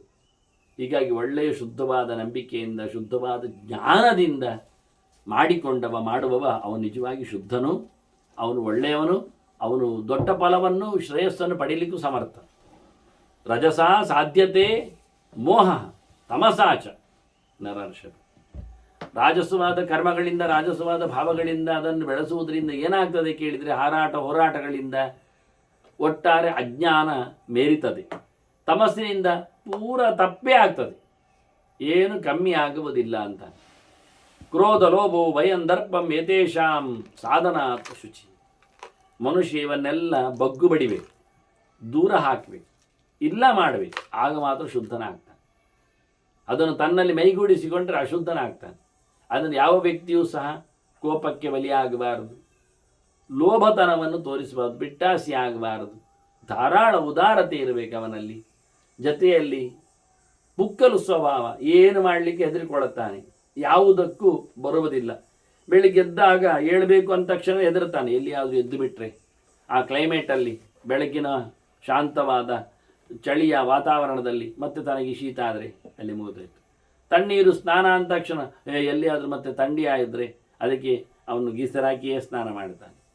ಹಾಗೆ ಅವನಿಗೆ ಗೋಪಿ ಹಚ್ಚಿಕೊಳ್ಳಿ ಹೋಗಿ ಹೇಳಿದ್ರಂತೆ, ಅದು ಎಲ್ಲರ ಚಿಪಿನಿ ಆಗ್ತದೆ, ಮತ್ತೆ ಅದು ಬೇಡ ಅಂತ ಹೇಳಿಬಿಟ್ನಂತೆ. ಅವನು ಊಟ ಕೂತಾಗ ಏನು ಮಂಡೆ ಮಾರಿ ಕಾಣುವುದಿಲ್ಲ, ಆಗ ಅದರಲ್ಲಿ ಎಂಥದ್ದು ಅನಿಸುವುದಿಲ್ಲ. ಹೇಗೆ ಪಾತ್ರದಲ್ಲಿ ತಂದಾಕ್ತಾರೋ, ಅಡಿಗೆ ಅವನು ಹೇಗೆ ಮಾಡ್ತಾನೋ ಅದನ್ನೆಲ್ಲ ನೋಡಿ ಅವನ ಬೆವರು ಬಿದ್ದದ್ರಿಂದ ಅದು ಎಲ್ಲಿ ಆದ್ರೆ ಇವನಿಗೆ ಕ್ಯಾನ್ಸರ್ ಎಬ್ಬಿಸಿದ್ರೆ ಅಂತ ಹೇಳಿಕೊಂಡು ಅದು ಊಟ ಮಾಡದೆ ಹೋಗುವುದಿಲ್ಲ. ನಿಜವಾಗಿ ಅಡುಗೆಯವರಲ್ಲಿ ಹೋದರೆ ಅವರೆಲ್ಲ ಹೇಳ್ತಾರೆ, ಈಗ ಅದು ಬೆವರೆಲ್ಲ ಬೀಳಬಾರ್ದು ಅಂತೆಲ್ಲ ನಾವೆಲ್ಲ ಮಿಕ್ಸಿಯಲ್ಲಿ ಹಾಕಿದ್ದೇವೆ, ಮಿಕ್ಸಿಯಲ್ಲಿ ಬೆವರು ಬೀಳ್ತಾ ಉಂಟು. ಅವನ ಬೆವರು ಎನ್ನುವುದು ಮನುಷ್ಯನ ಸಹಜವಾದ, ಅವನು ಅಲ್ಲಾಡಿದರೆ ಸಾಕು ಬೆವರಲ್ಲಿ ಶುರುವಾಗ್ತದೆ. ಅವನು ಎಷ್ಟು ಸರ್ತಿಯಿಂದ ಕೈ ತೊಳ್ಕೊಳ್ತಾನೆ ಏನೆಲ್ಲ. ನಾಯಿ ಮುಟ್ಟಿದವನೇ ಮೊನ್ನೆ ಸೀದಾ ಸೌಟು ಮುಟ್ಟಿದ್ದಾನೆ. ಯಾಕೆ ಅದು ಹತ್ತಿರ ಬಂದಂತೆ, ಅದನ್ನು ದೂರ ಮಾಡಬೇಕಲ್ಲ, ಯಾವುದ್ರೆ ಸೌಟಲ್ಲೇ ಮಾಡಿದ್ದು ದೂರ, ಪಾಪ ಹೋಗಲಿ ಆಚೆ ಅಂತ ಅದೇ ಸಾರಲ್ಲಿ ಹಾಕಿ ಬೆಳೆಸ್ತಾ ಹೋಗಿದ್ದಾನೆ ಸೀದಾ ಸ್ವಯ ಸ್ವಯ ಸ್ವಯ ಅಂತ. ಇದರಿಗೆ ಹೇಳುವವರು ಯಾರು, ಕೇಳುವವರು ಯಾರಿದ್ದಾರೆ? ಮತ್ತು ಈ ಕೆಲವರೆಲ್ಲ ಮೋಕೆ ಮಾಡುವುದುಂಟು. ಆ ನಾಯಿಗೆ ತಮ್ಮ ಶಾಲನ್ನು ಮೆಲ್ಲ ಹಾಕಿ ಬಿಡ್ತಾರೆ, ಮತ್ತು ಅದೇ ಶಾಲಲ್ಲಿ ಮನೆಗೆ ಬರ್ತಾರೆ. ಅದೇ ಚಂದ ಮಾಡಿ ಸೊಂಟಕ್ಕೆ ಕಟ್ಟಿಕೊಂಡ್ರೆ ಮಡಿವಂತರ ಬೆಳೆಸುವ ಕಾರ್ಯಕ್ರಮ. ಎಂತಕ್ಕೆ ಯಾವ ಉದ್ದೇಶ? ಹೀಗಾಗಿ ಇದನ್ನೆಲ್ಲ ಭಾಳ ಚೆನ್ನಾಗಿ ಹೇಳ್ತಾನೆ. ಬೇಡದಿದ್ದದ್ದಕ್ಕೆಲ್ಲ ಭಯ, ಇಂಥದ್ದಕ್ಕೆಲ್ಲ ಇಲ್ಲ. ಅದರೊಟ್ಟಿಗೆ ದರ್ಪ, ಸೊಕ್ಕು, ಬೂಟಾಟಿಕೆ, ತನ್ನಲ್ಲಿ ಎಲ್ಲ ಬೇಕಾದಷ್ಟು ಇದೇ ಹೇಳತಕ್ಕಂತಹ ಗರ್ವ, ಇದನ್ನೆಲ್ಲ ಮುಗಿಸಿಕೊಂಡರೆ ಅವನು ಮನುಷ್ಯ ಒಳ್ಳೆಯವನಾಗ್ತಾನೆ, ವಿಶೇಷನಾಗ್ತಾನೆ. ಆಗ ಪರಮಾತ್ಮನ ಬಗ್ಗೆ ಎಚ್ಚರ ಆಗ್ತದೆ. ಪರಮಂ ಪರಮಾತ್ಮಾನಂ ದೇವಂ ಅಕ್ಷಯಂ ಅವ್ಯಯಂ ವಿಷ್ಣುಂ ಅವ್ಯಕ್ತ ಸಂಸ್ಥಾನಂ ತಂವಿದು ದೇವಸತ್ತಮಂ. ಆಗ ಪರಮೋಚ್ಚನಾದ ಪರಮಾತ್ಮ ಯಾರು, ಸರ್ವೋತ್ತಮ ಯಾರು, ನಾಶವಾಗದ ನೆಲೆಯ ಉಳ್ಳವನು ಯಾರು, ನಮಗೆ ನಾಶವಾಗದ ನೆಲೆಯನ್ನು ಕಲ್ಪಿಸಿಕೊಡುವವನು ಯಾರು, ವಿಕಾರ ಶೂನ್ಯರು ಯಾರು, ಪಾಂಚಭೌತಿಕವಾದ ಯಾವುದೇ ರೀತಿಯಾದದ್ದರ ಸಂಪರ್ಕ ಇಲ್ಲದವನು ಯಾರು, ಇಂಥದ್ದೆಲ್ಲ ಪರಿಪೂರ್ಣವಾಗಿ ಅವನಿಗೆ ಅರ್ಥ ಆಗ್ತದೆ. ಅಂತ ಭಗವಂತನೆಡೆಗೆ ಆಗ ಸಾಗಲು ಸಮರ್ಥನಾಗ್ತಾನೆ. ತಸ್ಯ ಮಾಯಾಪಿನದ್ಧಾಂಗಾ ಜ್ಞಾನಭ್ರಷ್ಟಾ ನಿರಾಶಿಷಃ ಮಾನನಾಜ್ಞಾನ ಸಮೂಹಾತ್ ತತಃ ಕಾಮಂ ಪ್ರಯಾಂತಿ ವೈ. ಯಾರೂ ದೇವರ ಇಷ್ಟಕ್ಕೆ ಪಾತ್ರ ಆಗುವುದಿಲ್ಲ, ದೇವರ ಮಹಿಮೆಯನ್ನು ಒಪ್ಪುವುದಿಲ್ಲ, ಅದೇ ಭಗವಂತನ ಅಜ್ಞಾನದ ಒಂದು ಬಲೆಯಿಂದಾಗಿ ಅವರಿಗೆ ಕಣ್ಣುಪಟ್ಟಿ ಕಟ್ಟಿ ಹೋಗ್ತದೆ, ಮನಸ್ಸು ಮುದುಡಿ ಹೋಗ್ತದೆ, ಕೈಕಾಲುಗಳು ಸೆಡೆದು ಕೂತ್ಕೊಳ್ತದೆ. ಹೀಗಾಗಿ ಅವರು ದೇವರ ಎಚ್ಚರದಿಂದ ತಪ್ಪಿದವರಾಗಿ ಯಾವುದೇ ಭಗವಂತನ ಅನುಗ್ರಹಕ್ಕೆ ಪಾತ್ರರಾಗದೆ ಸ್ವಾಭಿಮಾನ ಹೆಚ್ಚಾಗಿ ಹೆಡ್ವೈಡ್ ಅಂತೇವೆ, ಹಾಗೆ ಹೆಡ್ವೈಡ್. ಹಾಗಾಗಿ ತನ್ನ ಮೇಲೆ ತನಗೇ ಹೆಚ್ಚು ಅಭಿಮಾನದಿಂದಾಗಿ, ದುರಭಿಮಾನದಿಂದಾಗಿ, ತಪ್ಪನ್ನೇ ಸರಿ ಅಂತ ಹೇಳತಕ್ಕಂಥ ಆಗ್ರಹದಿಂದ ಒಟ್ಟಾರೆ ಈ ಲೋಕದಲ್ಲಿ ಬಯಕೆಗಳ ಗೂಡಾಗಿ ಇಷ್ಟ ಬಂದದ್ದನ್ನೇ ನಡೆಸುವ ಒಂದು ದೊಡ್ಡ ಪಿಂಡವಾಗಿ ಹೋಗ್ತಾರೆ. ಅಂತಹ ಬಯಕೆಗಳ ಜೊತೆಯಲ್ಲಿ ಬದುಕುವವರು ಸೋತಾಗ, ಬಯಕೆಗಳು ಬಾರದಿದ್ದಾಗ ಸಿಟ್ಟಿನ ಕೈಯಲ್ಲಿ ತಮ್ಮನ್ನು ಸಮರ್ಪಿಸಿಕೊಳ್ತಾರೆ. ಕಾಮಾತ್ ಕ್ರೋಧಂ ಅವಾಪ್ಯಾತ ಲೋಭ ಮೋಹ. ವಿಶೇಷವಾಗಿ ಲೋಭದಿಂದ, ಕಾಮದಿಂದಾಗಿ ಕೋಪ ಉಂಟಾಗ್ತದೆ, ಕೋಪದಿಂದ ಲೋಭ ಬರ್ತದೆ.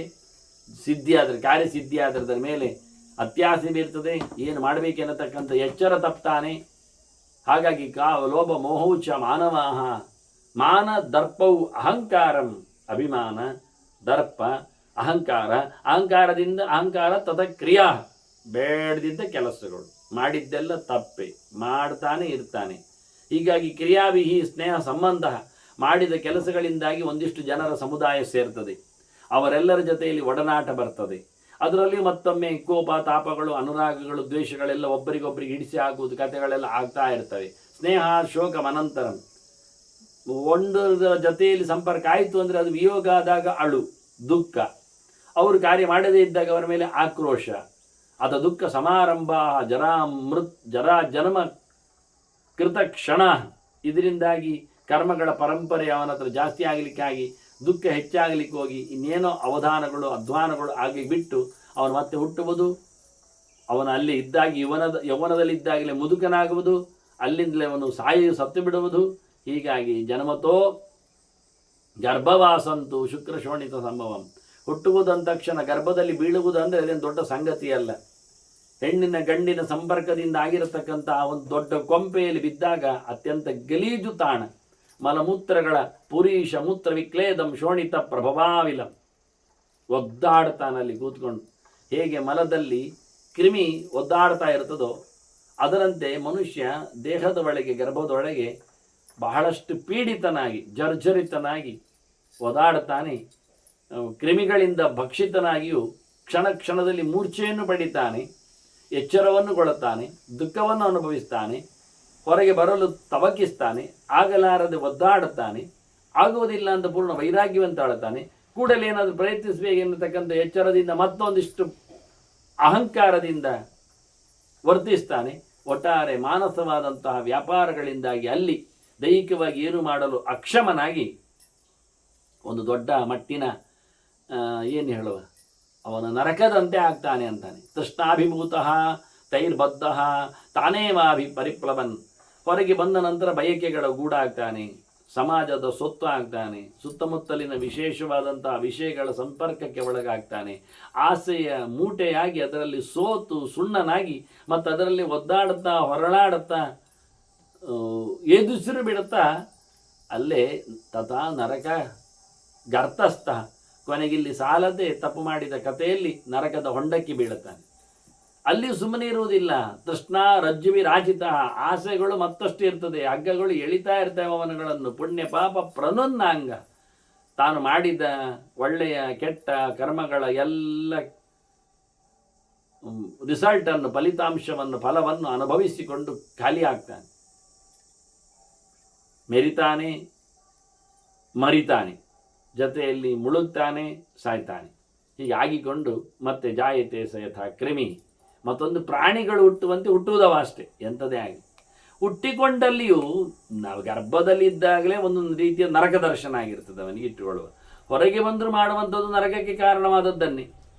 ಹುಟ್ಟುವಾಗಲೂ ಹುಟ್ಟಿದ ನಂತರದಲ್ಲಿಯೂ ಈ ಪ್ರಾಣಿಗಳೇನು ನೊಸಿ, ನೊಣ್ಣ, ಮತ್ತೊಂದು ಇನ್ನೊಂದು ಇರುವೆ ಕಚ್ಚುವುದು ಬಿಡ್ತದ. ಮಶಕೈಹಿ ಮತ್ಕೊಣೈಹಿ ದಷ್ಟ ತಥಾ ಚಿತ್ರವದಾರ್ಧಿತ.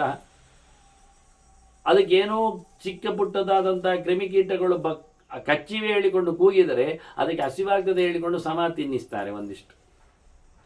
ಕೆಲವೊಮ್ಮೆ ಅದಕ್ಕೆ ಹಸಿವಾದಾಗ ಕೂಗಿದಾಗ ಅದಕ್ಕೇನು ಚಳಿ ಆಗ್ತದೆ ಕಾಣದೆ ಹೇಳಿ ಬಟ್ಟೆಯನ್ನು ಹೊದ್ದು ಸರೀ ಸುಂದಿ ಅದನ್ನು ಅಲ್ಲಾಡದಂತೆ ಮಾಡಿ ಅದನ್ನೊಂದು ಗೋಣಿ ಚೀಲದೊಳಗೆ ಹಾಕಿರ್ತಾರೆ. ಯಾರದ್ರ ಭಾಷೆ ಯಾರಿಗೆ ಬರೋದಿಲ್ಲ. ಕಾಯಿಯೆಲ್ಲ ಆಡಿಸಿದರೆ ಕಾಲಿಗೆ ಹೊಡಿತಾರೆ, ಕಾಲೆಲ್ಲ ಆಡಿಸಿದರೆ ಕೈಯನ್ನು ಕಚ್ಚುತ್ತಾರೆ. ಈ ರೀತಿಯಾಗಿ ಎಲ್ಲಿಯೋ ಏನೋ ಇನ್ನು ಭಾರಿ ಜಾಸ್ತಿ ಕೂಗಿದ್ರೆ ನಾನು ನೋಡಿದ್ದುಂಟು. ಆ ತೊಟ್ಟಿಲನ್ನು ಈ ಕಡೆಯಿಂದ ಆ ಕಡೆ ಜೈಂಟ್ ವೀಲಿನ ಹಾಕಿ ಬಿಸಾಡಿ ಇರ್ತಾರೆ.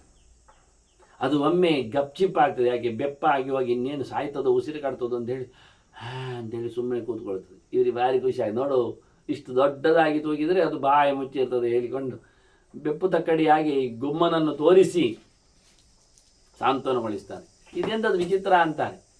ಹೀಗಾಗಿ ಕ್ರಿಮಿಕೀಟಗಳ ಜೊತೆಲಿ ಇವನೊಂದು ಕ್ರಿಮಿಕೀಟ ವಿಚಿತ್ರವಾದಂತಹ ಹಿಂಸೆ ಅನುಭವಿಸ್ತಾನೆ. ನಾನಾ ವ್ಯಾಧಿಭಿರಾಕಿರಣ. ಬೆಳೆದ ಬಳಿಕ ಮೊದಲೇ ಅವರಿಗೆ ಒಂದು 6 ವರ್ಷದವರೆಗೆ ಇಂಜೆಕ್ಷನ್ಗಳು ಅಂತೇಳಿ ಅವರಿಗೆ ಗಟ್ಟಿಟ್ಟಿದ್ದಾರೆ. ಹುಟ್ಟಿದ ಮಗುವಿಗೆ ಇಷ್ಟು ಕೊಡಲಿಕ್ಕೆ ಉಂಟು ಹೇಳಿಕೊಂಡು 10-12 ಬಗೆಯಿಂದ ಅದನ್ನು ಚುಚ್ಚಿ ಹಾಕಿರ್ತಾರೆ. ಅದನ್ನು ಬಿಡುವುದಿಲ್ಲ ಅವರು. ಮತ್ತೆ ಮಾಮೂಲಿ ಅವರು ಕೊಟ್ಟದ್ದಕ್ಕೆ ಇವನಿಗೆ ರೋಗಗಳು ಬರಲಿಕ್ಕೆ ಶುರುವಾಗ್ತದೆ, ಅದು ಬಿಟ್ಟು ಬೇರೆ ಶುರುವಾಗ್ತದೆ. ಹೀಗಾಗಿ ಮನುಷ್ಯ ಹುಟ್ಟಿದ ನಂತರ ಯಾವುದರ ವ್ಯಕ್ತಿ ಕೇಳಿದರೆ ಅವನು ರೋಗದ ವ್ಯಕ್ತಿ ಅಂತ ಸಾಯುವವರೆಗೆ ಒಂದಕ್ಕೊಂದು ಮದ್ದು ಮಾಡ್ತಾ ಇರ್ತಾನೆ. ನಮ್ಮಲ್ಲಿ ಹೈಫೈ ಆಸ್ಪತ್ರೆಗಳಲ್ಲಿ ಹೋಗಿ ರೋಗಿಗಳಿಗೇನು ಹೆಚ್ಚು ಕಡಿಮೆ ಆಗುವುದಿಲ್ಲ. ಅವರು ರೋಗದೊಟ್ಟಿಗೆ ಬದುಕಿದ್ರೆ ಸರಿ. ಡಾಕ್ಟ್ರು ಏನು ಹೇಳ್ತಾರೆ, ವೈದ್ಯರು ಏನು ಹೇಳ್ತಾರೆ, ಸಪೋರ್ಟ್ ಏನು ಮಾಡ್ತಾರೆ ಹೇಳಿದ್ರಿ, ನೀವು ಅದನ್ನೆಲ್ಲ ಮರೆತು ಬಿಡಿ, ಅದು ಇರ್ತದೆ ಮಾಮೂಲಿ ಕಾಯಿಲೆ, ನಾವೆಲ್ಲ ಇದ್ದೇವಲ್ಲ, ಬರ್ತಾ ಇರಿ, ತಿಂಗಳಿಗೊಮ್ಮೆ ಬೇರೆ ಮಾಡಿ ಕೊಡುವ, ಮದ್ದೆಲ್ಲ ಬರ್ತಾ ಇರ್ತದೆ, ಅಪ್ಡೇಟ್ ಉಂಟು, ಮದ್ದಿಗೂ ಅಪ್ಡೇಟ್ ಉಂಟು, ಈಗ ನಿಮ್ಗೆ ಅಪ್ಡೇಟ್ ಮಾಡುವ ಅಂತಾರೆ. ಸರಿ, ಭಾರಿ ಖುಷಿ ಆಗ್ತದೆ. ಯಾಕೆ ಭರವಸೆ ಉಂಟು. ಒಂದಲ್ಲ ಒಂದು ಡಾಕ್ಟರ್ ಇದ್ದಾರೆ ಪರವೂರಲ್ಲಿ, ಹತ್ತಿರದಲ್ಲಿ, ಫೋನಲ್ಲಿ, ಆಚೆ ಈಚೆ, ಮನೆಯಲ್ಲಿ ಕೆಲವರನ್ನು ತಯಾರು ಮಾಡ್ತಾನೆ ಅವನು ವೈದ್ಯರನ್ನು. ಹೀಗಾಗಿ ನಾನಾ ವ್ಯಾಧಿವಿರಾಕೀರ್ಣ ಕಥಂಚಿತ್ ಯೌವನಂಗತ. ಹೀಗಾಗಿ ಹೇಗಾದರೂ ಅವನಿಗೆ ಯೌವನ ಬರ್ತದಂತೆ. ನೋಡಿ, ಹೇಗಾದರೂ ಬರ್ತದೆ ಅಂತ ಸೀದ ಸಾಧದಲ್ಲಿ ಬರುವುದಿಲ್ಲ. ಏನೋ ಮದ್ದು ಮಾಯಗಳಿಂದ, ಪೆಟ್ಟು ಪುಡೆಗಳಿಂದ, ಒದ್ದಾಟದಿಂದ ಮಗು ಹೋಗಿ ಈಗ ಅವ ಮಗ ಆಗಿದ್ದಾನೆ. ಸಣ್ಣದು ಹೋಗಿ ಈಗ ದೊಡ್ಡವಳಾಗಿ ನಿಂತಿದ್ದಾನೆ. ಯೌವನಕ್ಕೆ ಬರ್ತದೆ, ಬಂದರೆ ಮುಗಿದು ಹೋಯ್ತು. ಯೌವನ ಅಂದರೆ ಇವು ಮಿಶ್ರಣೇ ಒಂದು. ಆಗ ಇರುವ ಹುಚ್ಚು ಅದು ಯಾರಿಗೂ ಗೊತ್ತಿಲ್ಲ. ಅತ್ತ ಅಲ್ಲ ಇತ್ತ ಅಲ್ಲ, ಅದು ಅಲ್ಲ ಇದು ಅಲ್ಲ, ಅರ್ಧಂಬರ್ಧ ಅಂತಾನೆ. ಅದು ಮಗುವ ಅಲ್ಲ, ಬೆಳೆದಿದ್ದ ಇಲ್ಲ, ಮಂಡೆ ಸಮ ಉಂಟ ಇಲ್ಲ, ಚೆನ್ನಾಗಿದ್ದಾನ ಇದ್ದ. ಹಾಗಾಗಿ ಅತ್ತ ಇತ್ತ ದ್ವಂದ್ವದ ಒಂದು ನೆಲೆಯಲ್ಲಿ ಕೂತಾಗ ಬಹಳ ವಿಚಿತ್ರವಾದ ಪ್ರವೃತ್ತಿಗಳು. ಎಲ್ಲೆಂದರಲ್ಲಿ ಗಾಳಿ ಬೀಸ್ತದೆ ಅಂದರೆ ಹೋಗ್ಬೋದು, ಇದು ಹಾಗಲ್ಲ, ಸುಳಿ ಗಾಳಿ ಇದ್ದಾಗೆ ಅಲ್ಲಿಯೇ ಆಚೆ ಈಚೆ ಅದನ್ನು ಬೀಳಿಸ್ತಾ ಇರ್ತದೆ. ಹೀಗಾಗಿ ಏನೋ ಏನೋ ಕೆಲಸ ಮಾಡ್ತಾನೆ. ಕರ್ಮೋ ಸೃಜತಿ ಭೂಯಶ್ಚ ರಜ್ಜು ಸ್ವಸ್ವಾಸು ಕೆಪ್ಸಯ. ತನ್ನ ಪ್ರೀತಿಗೋಸ್ಕರ, ಕೆಲಸಕ್ಕೋಸ್ಕರ ಏನೋ ಏನೋ ಹೆಣೆದುಕೊಂಡು ಏನೋ ಏನೋ ಕರ್ಮ ಮಾಡ್ತಾ ಇರ್ತಾನೆ. ಬಿಡ್ತಾನೆ ಇರ್ತಾನೆ, ಮಾಡ್ತಾನೆ, ಬಿಡ್ತಾನೆ, ಹಿಡಿತಾನೆ, ತೆಗಿತಾನೆ. ಒಟ್ಟವನಿಗೆ ಕರ್ಮದ ಪಾಶಗಳು ಅವನನ್ನು ಹಿಡಿದಾಕೊಳ್ತವೆ. ಮಾಡಿದಾಗೆ ಬಿಡಿಸಿದಾಗೆ ಸೇರಿಕೊಂಡಾಗೆ ಮತ್ತು ಒದ್ದಾಡ್ತಾನೆ. ಹಾಗಾಗಿ ಕೊನೆಗೆ ಯೌವನದ ಕಾವಿನಲ್ಲಿ ಏನಾದರೂ ಮಾಡಿ ಒಂದು ಮದುವೆ ಆದರೆ ಮದುವೆ ಸಮ ಆಗ್ತದೆ ಹೇಳಿಕೊಂಡು ಕೊನೆಗೆ ಒಂದು ಮದುವೆ ಆಗ್ತದೆ. ಅದು ಯಾರಿಗೆ ಏನು ಎಲ್ಲಿ ಹೇಗೆ ಬರೆದಿರುತ್ತದೋ ಎನ್ನುವುದು ಗೊತ್ತೇ ಇಲ್ಲದ ಸಂಗತಿ ಎನ್ನುವುದಾಗಿ ಬಹಳ ಚಂದವಾಗಿ ಬನಂದನೆ ಮಾತಾಡಿದ್ದ. ಅವನು ವೃಷಭಾನವಿಗೆ ಹೆಣ್ಣು ಕೊಡುವಾಗಲೇ ಮಾತಾಡಿ ಹೇಳಿದ್ದ. ಹಾಗೆ ಇಲ್ಲಿ ಬಹಳ ಚೆನ್ನಾಗಿ ಹೇಳ್ತಾರೆ, ಯೋಷಿತಂ ನರಕಂ ಗೃಹ್ಯಾನ್ ಜನ್ಮ ಕರ್ಮ ವಶಾನುಗ. ಅವನ ಹುಟ್ಟಿಗೆ, ಅವನ ಕರ್ಮಕ್ಕೆ, ಅವನ ಯೋಗ್ಯತೆಗೆ, ಅವನ ಹಣೆಬರಗೆ, ಅವನು ಮಾಡಿಕೊಂಡು ಬಂದಿರತಕ್ಕಂತಹ ರಾಶಿಗೆ ಅನುಗುಣವಾಗಿ ಒಂದು ಹೆಣ್ಣನ್ನು ಪಡಿತಾನೆ, ಒಂದು ಗಂಡನ್ನು ಪಡಿತಾಳೆ. ಅಲ್ಲಿಗೆ ಒಂದು ನರಕ ಸಿಕ್ಕಿದಾಗೆ ಹೇಳ್ತಾರೆ, ಯೋಷಿತಂ ನರಕಂ ಗೃಹ್ಯ ಅಂತ. ಒಂದು ಮುಂದುವರಿಲಿಕ್ಕೆ ಆಗಲಿಕ್ಕೆ ಬೇಕಾದ ಒಂದು ಸಂಗತಿ ಆಯ್ತಾ ಇಲ್ಲವ? ಒಂದು ಹೆಣ್ಣು ಬಂತು ಅಂದ ತಕ್ಷಣ ಅದನ್ನು ಮತ್ತೆ ಬೀದಿಯಲ್ಲಿ ಮಲಗಿಸಲಿಕ್ಕೆ ಆಗ್ತದ? ಮನೆ ಬೇಕಾಗ್ತದೆ. ಮನೆಯಲ್ಲಿ ಮತ್ತೆ ಖಾಲಿ ಇರಲಿಕ್ಕೆ ಆಗ್ತದ? ಆಸನಗಳು ಬೇಕಾಗ್ತದೆ. ಆಸನಗಳು ಸುಮ್ಮನೆ ಇರಲಿಕ್ಕೆ ಆಗ್ತದೆ? ಅದು ಬಟ್ಟೆ ಬರೆಗಳಿಂದ ಅಲಂಕೃತವಾಗಿರ್ಬೇಕಾಗ್ತದೆ. ಅಲ್ಲಿಗೆ ಕೂತರೆ ಹೊಟ್ಟೆ ತುಂಬುತ್ತದ? ಅಡುಗೆ ಆಗಬೇಕಾಗಿದೆ. ಅಡುಗೆಗೆ ಸುಮ್ಮನೆ ಆಗ್ತದ? ಪದಾರ್ಥಗಳು ಬೇಕಾಗ್ತದೆ. ಅದಕ್ಕೆ ದುಡ್ಡುಗಳು ಬೇಕಾಗ್ತವೆ, ಒದ್ದಾಟಗಳು ಬೇಕಾಗ್ತವೆ. ಕೊನೆಗೆ ಅದನ್ನು ತೊಳಿಲಿಕ್ಕೆ ಉಂಟು, ತಿನ್ನಲಿಕ್ಕೆ ಉಂಟು, ಮುಗಿಸ್ಲಿಕ್ಕೆ ಉಂಟು, ಕೊಡ್ಲಿಕ್ಕೆ ಉಂಟು. ಮುಗಿಯಲಾರದ ಸಂಗತಿ ಆಗಿರುತ್ತದೆ. ಮನುಷ್ಯ ಅಂದರೆ ಹೀಗೆ ಅಂತ. ಹೀಗಾಗಿ ಅವಳನ್ನು ತಿರುಗಿಸುವುದು, ಇಟ್ಟುಕೊಳ್ಳುವುದು, ನೋಡುವುದು, ಮಕ್ಕಳನ್ನು ಪಡೆಯುವಂಥದ್ದು, ಅವುಗಳ ಮತ್ತೆ ಮುಂದುವರಿಕೆ, ಅವುಗಳ ಮದುವೆ, ಅವುಗಳ ಕತೆ, ಅವುಗಳ ರೀತಿ, ಹೀಗೆ ಆಗ್ತಾ ಆಗ್ತಾ ಆಗ್ತಾ ಆಗ್ತಾ ಆಗ್ತಾ ಮನುಷ್ಯ ಮನೆಯಲ್ಲೇ ನರಕವನ್ನು ಸೃಷ್ಟಿ ಮಾಡಿಕೊಡುತ್ತಾನೆ. ಬೋಧ ಅವನಿಗೆ ಬರುವುದೇ ಇಲ್ಲ ಈ ಜನ್ಮದಲ್ಲಿ. ಇದು ಅವನ ಹುಟ್ಟಿನ ಕರ್ಮ, ಹುಟ್ಟಿಸಿದ ಕರ್ಮ. ಎರಡೂ ಸೇರಿಕೊಂಡು ಅವನು ಕೊನೆಗೂ ಕೇಳುತ್ತಾವೆ ಮಕ್ಕಳವನ ಹತ್ರ, ಯಾವ ಕರ್ಮಕ್ಕೆ ನಮ್ಮ ಅಂತಂದ್ರಿಂದ ನಾವು ಕೇಳಿಲ್ಲದಿದ್ರು. ಈ ರೀತಿಯಾಗಿ ಬಹಳ ಸುಂದರವಾಗಿ ಈ ಮನೆ, ಮಠ, ಮಂದಿ, ಮಾರು, ಮತ್ತೊಂದು ಇನ್ನೊಂದು ಹೇಳಿಕೊಂಡು ಪೂರಾ ಕ್ಷೇತ್ರ ನಿಮಿತ್ತಂ ಯತ್, ಗದ್ದೆ, ತೋಟ, ವ್ಯವಸಾಯ, ಕರ್ಮ, ಆಫೀಸು, ಈ ರೀತಿಯಾಗಿ ಎಲ್ಲ ಇವನ್ನೆಲ್ಲ ಇಟ್ಟುಕೊಂಡು ದುಃಖಂ ಭಕ್ತಂ ನಶಕ್ಯದೆ ಅಂತಾನೆ ಗುರುಗಳು. ಅದಕ್ಕೆ ಎಷ್ಟು ಕಷ್ಟ ಎಂತ ಹೇಳು, ಮಾಡಿದವರಿಗೆ ಗೊತ್ತು. ಕೇಳ್ತಾರಲ್ಲ, ಮದುವೆ ಮಾಡಿ ನೋಡು, ಮನೆ ಕಟ್ಟಿ ನೋಡಿ ಎಲ್ಲ, ಅದನ್ನು ಹೇಳ್ತಾರೆ ಇವರು. ಎಂತ ಹೇಳೋದು, ಅವರ ಪಾಡು ಏನು ಅಂತ ಯಾರ ಹತ್ರ ಹೇಳೋದು? ಅದು ನರಕಂತಿಯಿಂದ ಕಡೆ ನರಕವನ್ನು ಯಾರಾದ್ರೂ ಕೇಳಿದ್ದುಂಟ ಅರ್ಥ ಆಗ್ತದೆ. ಕಸ್ತತ್ರ ನಿಂದ ಕಷ್ಟ ಇವ ನರಕೆ ಅಂತಾರೆ. ಪಚ್ಯತೆ ಪುರುಷ, ನರಕದಲ್ಲಿ ಎಷ್ಟು ಕಷ್ಟ ಉಂಟು, ಅದು ಬೇಡ ಹೇಳಿಕೊಂಡು ಯಾರ ಹತ್ರ ಏನು ಹೇಳುವುದು? ನಾನು ಕೆಲವೊಮ್ಮೆ ಒಂದು ಸಣ್ಣ ಕತೆ ಹೇಳುವುದುಂಟು. ಗುಡ್ಡೆ ಎತ್ತರಕ್ಕೆ ಒಬ್ಬ ಹೋಗ್ತಾ ಇದ್ದಾನೆ, ಭಾಳ ಪೀಕ್, ಅದು ಭಾರಿ ದೊಡ್ಡ ಗುಡ್ಡೆ. ಎಂತ ಇಲ್ಲ, ಎತ್ತರದ ಗುಡ್ಡೆ ಅಂತ. ಹತ್ತುತ್ತಾನೆ, ಏದುಸಿರು ಬಿಡುತ್ತಾನೆ, ಹೊತ್ಕೊಂಡು ಬಂದ ಬಾಟಿಲಿ ನೀರು ಖಾಲಿ ಮಾಡ್ತಾನೆ, ಮಧ್ಯದಲ್ಲಿ ಕೂತ್ಕೊಳ್ತಾನೆ, ಕಾಲಿಗೆ ಎಣ್ಣೆ ತೆಗಿತಾನೆ. ಅಯ್ಯಪ್ಪ ಆಗುದಿಲ್ಲ ಹೇಳ್ತಾನೆ, ಮತ್ತೆ ಮೇಲೆ ನೋಡ್ತಾನೆ ಇನ್ನುಂಟಾ ಅಂತ. ಅಲ್ಲಿ ಮೇಲೆ ಹೋಗಿ ಹಿಂದೆ ಬಂದವ ಹೇಳ್ತಾನೆ, ಎಂತ ಇಲ್ಲ ಮಾರಾಯರೆ, ಅಲ್ಲಿ ಸುಮ್ಮನೆ ಹೋಗುವುದು. ಇಲ್ಲಿ ಎಂತ ಕಾಣ್ತದೆ ಅದೇ ಅಲ್ಲಿ ಕಾಣದಷ್ಟೇ, ಇದರ ಆಚೆಗೆ ಎಂತ ಮೇಲೆ ಹೋಗಿ ಕಾಣುವುದಿಲ್ಲ. ನಾವು ಹಾಗೆ ತಿಳಿಸಿ ಓಡಿದ್ದು, ಕೈಕಾಲು ಕೊಕ್ಕೆ ಕಳಿಸಿಕೊಂಡದ್ದು ಬೇಡ ಅಂತ. ಆದ್ರೆ ಅವ ಇಳಿದು ಹೋದ ನಂತರ ಹೇಳ್ತಾನೆ, ಅವ ಬೆಪ್ಪ, ಅವ ತಾನು ಹೋಗಿ ನೋಡಿ ಬಂದ, ನಮಗೆ ಹೋಗುದು ಬೇಡ ಅಂತ ಹೇಳ್ತಾ ಇದ್ದಾನೆ. ಅವ ಬುಳ್ಚಟ ಹೇಳಿ ಇವನು ಮತ್ತೆ ಓಡ್ಕೊಳ್ತಾನೆ, ಕೈಕಾಲು ಸೊಂಟೆ ಮಾಡಿಕೊಂಡು ಏನೋ ಮಾಡಿಕೊಂಡು ಮತ್ತೆ ಹತ್ತುತ್ತಾನೆ. ಆನಂತರ ಇವನಿಗೆ ರಿವೀಲ್ ಆಗ್ತದೆ, ಸತ್ಯ ದರ್ಶನ ಆಗ್ತದೆ. ಅವ ಹೇಳಿದ್ದು ಸತ್ಯ ಮಾರಾಯ, ಹೋಯ್ತು ನಮ್ದು ಕೈಕಾಲು ಹೇಳಿ ಮತ್ತೆ ಇಳಿದು ಬರ್ತಾನೆ. ಇನ್ನೊಬ್ಬರು ಹೇಳ್ತಾನೆ ಹಾಗೆ ಮೇಲತ್ತುವವರಿಗೆ, ಎಂತ ಇಲ್ಲ ಮಾರಾಯರೆ, ನಾನು ಹಾಗೆ ತಿಳ್ಕೊಂಡು ಹೇಳಿದ್ದು ಕೇಳದೆ ಹೋಗಿ ಸತ್ತೆ, ಹಾಳಾದೆ. ನೀವು ಹಾಳಾಗಬೇಡಿ, ಕೈಕಾಲು ಮುರಿದುಕೊಳ್ಬೇಡಿ, ಇಲ್ಲಿಂದಲೇ ತೆರಳಿ, ಏನಿಲ್ಲ ಹೇಳಿದ್ರು. ಅವ ಮತ್ತೆ ಮನೆ ಇವನಿಗೆ ಇವ ಮಂಡೆ ಮಾರಿಯವ, ಇವಾಗ ಹೇಳಿದ್ದು ಕೇಳಿಲ್ಲ ಅಂತ ನಾವು ಯಾಕೆ ಕೇಳಿದ್ದು ಕೇಳಬೇಕು ಹೇಳಿ ಅವ್ರು ಮತ್ತೆ ಆಯ್ತಾರೆ. ಈಗ ಇಡೀ ಜಗತ್ತಿಗೆ ಅಂತಾರೆ ಕಸ್ತತ್ರ ನಿಂದ ಕಷ್ಟ ಇವ ನರಕೇ ಪಚ್ಯತೆ ವೃಷ. ಒದ್ದಾಟ ಪಟ್ಟದ್ದನ್ನು ಹೇಳುವ ರೀತಿಯಲ್ಲಿ ಜನರಿಗೆ ಹೇಳಿಕೊಟ್ರು ಯಾರು ಕೇಳ್ತಾರೆ ಮಾರೆ, ಯಾರು ಬೈತಾರೆ, ಬೈದದ್ದು ಯಾರಿಗೆ ಅರ್ಥ ಆಗ್ತದೆ, ಕೇಳುವುದು ಹೇಗೆ ಇವನ ಪಾಠ ಅಂತ ಹೇಳಿ ಬಹಳ ಚಂದವಾಗಿ ಹೇಳಲಾಗದ ಒಂದು ಸಂಗತಿಯಲ್ಲಿ ಬದುಕಿನ ಬವಣೆಗಳ ಬಗ್ಗೆ ಆದಷ್ಟು ಇಲ್ಲಿಂದ ತೆರಳುವ ಯೋಚನೆಯಲ್ಲಿ ಆತನನ್ನು ತಯಾರು ಮಾಡುವಂತೆ ಗುರುಗಳು ಮತ್ತಷ್ಟು ಮಾತುಗಳನ್ನು ಶಿಷ್ಯನಿಗೆ ಹೇಳ್ತಾರೆ. ಇನ್ನೂ ಕೆಲವು ಗೆರೆಗಳ ಚಿಂತನೆಗಳನ್ನು ಮತ್ತೆ ಸೇರಿದಾಗ ಕೇಳುವ ವಂದನೆಗಳೊಂದಿಗೆ ಶ್ರೀ ಕೃಷ್ಣ ನಾರಾಯಣ ನಾರಾಯಣ ನಾರಾಯಣ.